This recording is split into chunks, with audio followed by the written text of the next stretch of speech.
Hey guys, welcome to Be Built by Broser. We're here at Gold's Gym Venice, and today, just letting you know that we're going to be shooting the final part of our unilateral training series. I'm going to show you an exercise for quads, hamstrings, and calves, all done with one side at a time.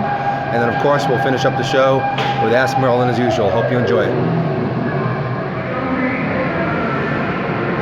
Okay guys, so here is a unilateral seated calf raise. Now it's a little bit more common to see people do unilateral calf presses or single leg dumbbell calf raises, but you don't very often see people doing it on a seated calf raise.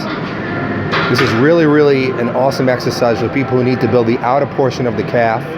It's very difficult. You could probably use half the weight, not even half the weight you use with two legs. Just make sure that you do a strict movement, full range of motion from bottom to top, get that full squeeze, lean your body forward just a little bit, and you have a perfect seated calf raise with one leg. Give that one a shot, see if it hurts. Okay guys, this is a single leg hack squat. It's kind of like doing a squat and a lunge combined. It's a very difficult movement, but really isolates the quads really well. And as you can see, the other leg is off the platform, sliding underneath.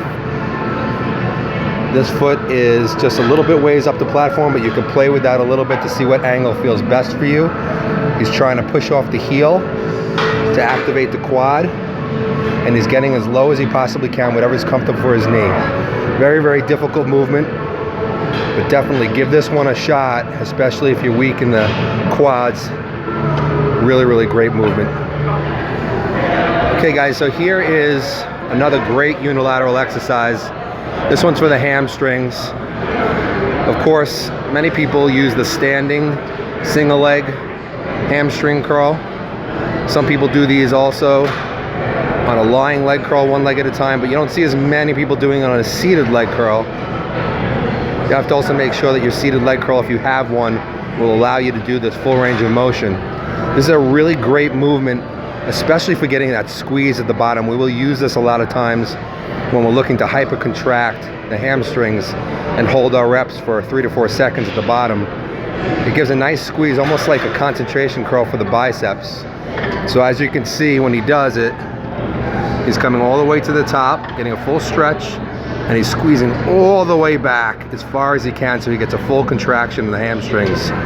This is great for bringing out all those lines and really rounding out the hamstrings nicely to the glutes. Give this one a shot in your next leg workout and let me know if it makes you sore.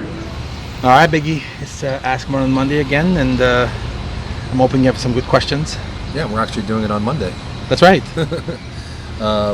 Yeah, I have one good question. Now, let me read it. Came in on Facebook.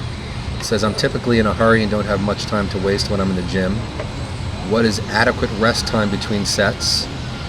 Is taking too short a rest bad because it makes you lose the effectiveness of later sets?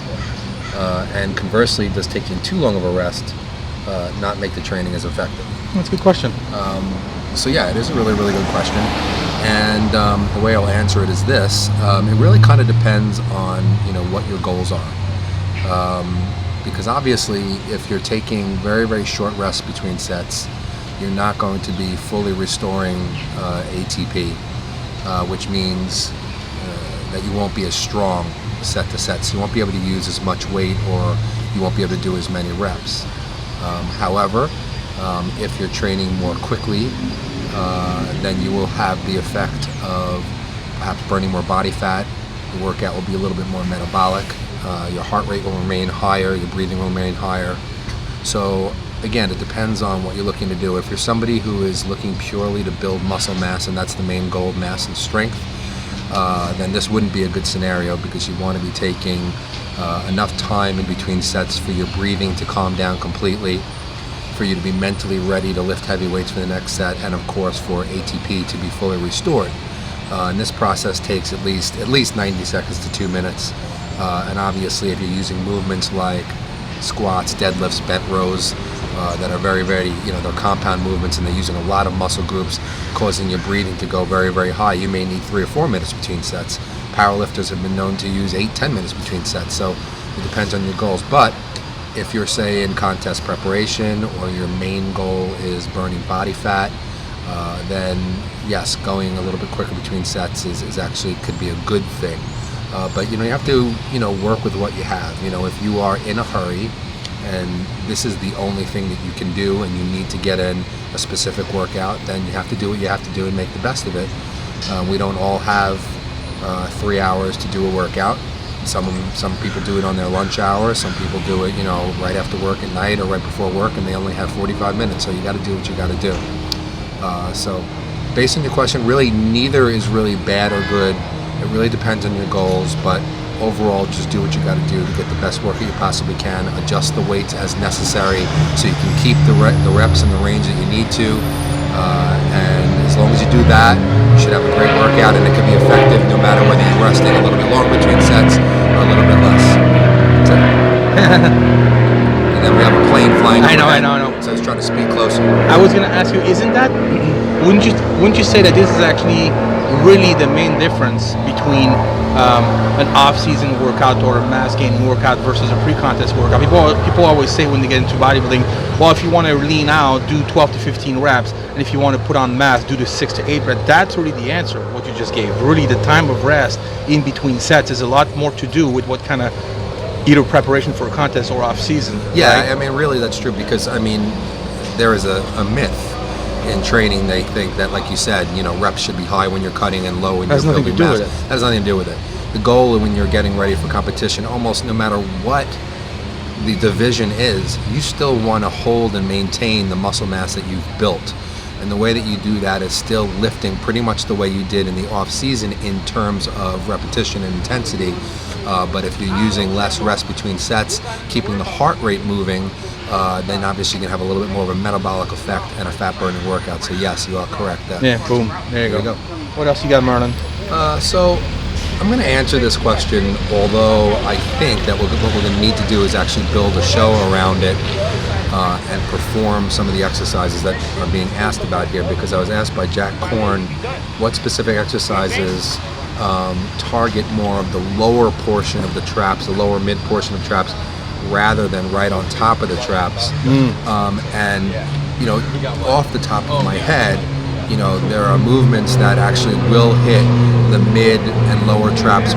Of course, you're not going to isolate them, but they'll hit them a little bit more, those fibers a little bit more so than basic shrugs. So if you do shrugs, say on the Smith machine behind the back, it's almost like a shrug upright row hybrid. That'll hit the mid to lower traps. Even upper close grip upright rows themselves will hit the mid and the lower portion of the traps.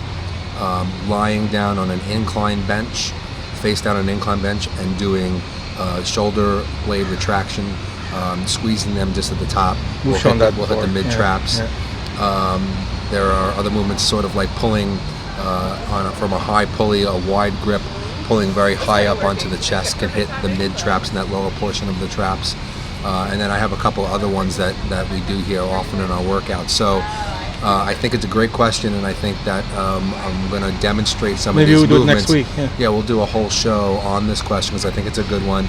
Demonstrate the movement, show exactly how they should be done, because it is important to, if you want to have that look of a balanced physique, especially that 3D effect in the back, you do need to really work that mid portion of the traps, because a lot of guys have it very flat there. They'll be very, very, very big on top because they just shrug tons of weight and deadlift tons of weight, but they don't have that same development in the mid trap. So we will show this on the next show.